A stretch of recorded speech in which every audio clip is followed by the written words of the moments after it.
மகா குரு நமக, மகா பிரம்மமே நமக. திருவார் திரு அழுக்கு சுவாமிகள் திருவடிகளே போற்றி. எல்லாருக்கும் வணக்கங்க. நாம சென்ற வீடியோக்கள்ல என்ன பார்த்தோம்னா, உண்மைன்னா என்னன்னு பார்த்தோம். பட் நம்ம இப்ப பார்க்கக்கூடியது சத்தியம்னா என்ன, சத்தியத்திற்கு உரித்தானவர்கள் யார் யாருங்கிறத பத்தி பார்க்க போறோம். சத்தியத்தின் வடிவான சித்தர்களை சரணடைவோம். சித்தன்மார் 11 சத்தியத்தின் வடிவமாவர். புலன் கடந்து அகம் தெளிந்து பூஜிப்போர் கருள் கொடுப்பார். மொழி கடந்த மோன நிலை, இனி பிறவா முக்தி நிலை, அத்தனையும் தந்திடுவார் சித்தன்மார் 11 அப்படின்னு சொல்லி எல்லாம் வல்ல சித்த யோகி ஸ்ரீ மகாகுரு அழுக்கு சாமிகளால் சொல்லப்பட்ட ஒரு மகா வாக்குங்க. அதாவது சத்தியம்னு ஒன்று இருந்துச்சுன்னு சொன்னா இந்த உலகத்துல அதற்கு உரித்தானவர்கள் சித்தர்கள் மட்டுமே. உண்மைனா என்னன்னு நம்ம பார்த்தோம். சத்தியம் இந்த உலகத்துல ஒரு விஷயம்னு ஒண்ணு நீங்க பாத்தீங்கன்னா 100% உண்மை சத்தியமா வாழ்ந்தவங்க, பரிபூர்ணமா இருந்தவங்க, பரோபகார சிந்தனையோட 100% வாழ்ந்தவங்க சித்தர்கள், 18 சித்தர்கள்னு சாமி சொல்றாங்க. பாருங்க, சத்தியத்தின் வடிவான சித்தர்களை சரணடைவோம்.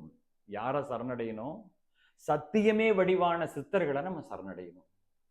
அப்படிப்பட்ட சித்தன்மார் 18 சித்தர்களை சாமி 11 சொல்றாங்க. சித்தன்மார் 11 சத்தியத்தின் வடிவமாவர். அவங்க அதற்குண்டான வடிவம் சத்தியத்தின் வடிவமானவர்னு சாமி சொல்லிட்டாங்க. புலன் கடந்து, அது என்னங்க புலன் கடந்து? நம்முடைய ஐம்புலன்கள் இருக்கு இல்லைங்களா? மெய், வாய், கண், செவி, மூக்குங்கிற இந்த ஐம்புலன்களும் நம்முடைய உடம்புல இருக்கக்கூடிய ஐம்புலன்கள். இந்த ஐம்புலன்களையும் வென்றுன்னு சாமி சொல்லல. ஏன்னா புலன்களை வெல்வது நம்மளை மாதிரி இருக்கக்கூடிய சாதாரண மனிதர்களுக்கு சாத்தியமே இல்லை. நல்லா கவனிங்க, புலன் வென்றுன்னு சாமி சொல்லல, புலன் கடந்துன்னு சொல்றாங்க. இப்போ ஒரு ஒரு ஒரு விஷயம் நம்மளை நோக்கி ஒரு டிவியில பார்க்குறோம், அதை நம்ம பார்த்து நம்ம அதை ஜெயிப்போம் அப்படின்னு நம்ம முயற்சி பண்றது, அது தோல்வியை தான் தழுவ வேண்டியது வரும். நமக்கு வேண்டாத ஒன்று வந்துருச்சு, நாம் அந்த செகண்ட் சேனலை மாத்திரம் இல்லைங்களா? நம்ம கண்ணில் பார்க்குறோம், ஒரு ஒரு ஒரு ஒருத்தர் போயிட்டு இருக்காங்க, நமக்கு கண் உடனே அங்கே போகுது. அதை நம்ம மாற்றணும்னு சொன்னால், அதை பார்த்துட்டே இருந்து நான் ஜெயிப்பேன்னு சொன்னோம்னா அது நம்முடைய முட்டாள்தனம். சாமி சொல்ற வாக்கு புரியுங்க. புலன் கடந்து நம்ம நடந்துட்டு இருக்கும்போது புலி வந்துருச்சுன்னா நம்ம ஒரு கால் ஸ்டெப் எச்சா வச்சு தாண்டுற மாதிரி அப்படிப்பட்ட புலன்களை கடக்க சொல்றார். புலன் கடந்து அகம் தெளிந்து, அதாவது பாபா படத்துல சொன்ன மாதிரி, நானும் 3 நேரம் குளிக்கிறேன், 2 நேரம் பூஜை பண்றேன், எனக்கு கொடுக்காத வரத்தை உனக்கு எப்படி கொடுத்தா பாபான்னு சொன்ன மாதிரி விஷயம் கேள்விப்பட்டிருப்பீங்க. வெளியில குளிக்கிறது பிரயோஜனம் இல்லைங்க, உள்ளுக்குள்ள குளிக்கணும்.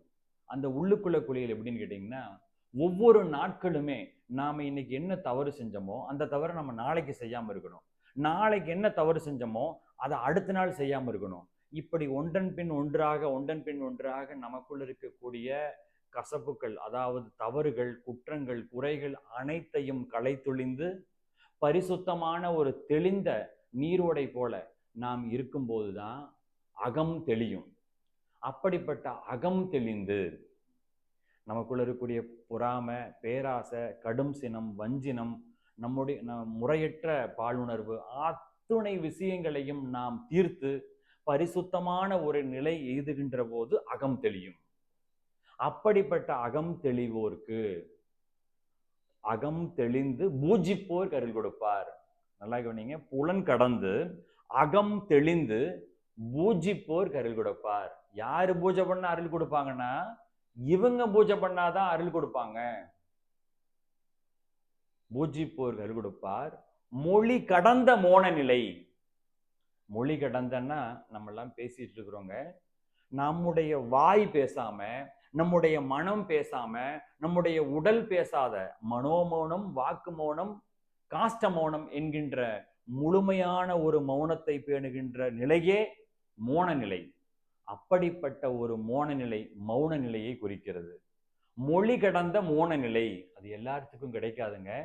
இப்படி இருந்தா அது அப்படி கிடைக்கும். மொழி கடந்த மோன நிலை நமக்கு கிடைக்கும். இனி பிறவா முக்தி நிலை. இந்த பிறவியில நம்ம பிறந்துட்டோம், எத்தனையோ விஷயங்களை சந்திக்கிறோம், பிரச்சனைகளை சந்திக்கிறோம், வாழ்க்கையில சிக்கல்களை சந்திக்கிறோம். எல்லாத்தையும் தாண்டி இந்த பிறவியில் நாம் வாழ்ந்து நம்முடைய வாழ்க்கை முழுமை பெற்று நாம் முக்தி பெற வேண்டும் என்று நாம் நினைத்தால் அதற்கு தகுதி சாமி சொன்ன அந்த வழிதாங்க. அப்படி பூஜிச்சோம்னா நமக்கு இனி பிறவா முக்தி நிலை, இனி நம்ம பிறக்காத ஒரு முக்தி நிலையை அத்தனையும் தந்திடுவார் சித்தன்மார் 11 சாமி சொல்றாங்க. 18 சித்தர்கள் தாங்க இந்த உலகத்துல மணி மந்திர ஔஷதம் தந்தவங்க. அப்படிப்பட்ட சித்தர்களை நாம சரணடைஞ்சனால நமக்கு என்ன கிடைக்குது பாருங்க. இனி பிறவாத ஒரு நிலையையும் இனி பிறவாத முக்தி நிலையையும் சாமி தர்றதுக்கு அற்புதமா ஒரு வாக்குல சொல்றாங்க பாருங்க. சித்தன்மார் 11 சத்தியத்தின் வடிவமாவர், புலன் கடந்து அகம் தெளிந்து பூஜிப்போர் கருள் கொடுப்பார், மொழி கடந்த மோன நிலை இனி பிறவா முக்தி நிலை அத்தனையும் தந்திடுவார் சித்தன்மார் 11. இந்த அற்புதமான மகா வாக்க எல்லாம் வல்ல நம்முடைய மகாகுரு அழுக்குசாமியுடைய பாதத்தை பணிந்து நாம் எல்லோரும் பின்பற்ற வேண்டும் என்று உங்களை பணிவன்போட கேட்டுக்கிறேங்க. மகாகுரு நமக, மகாபிரம்மே நமக.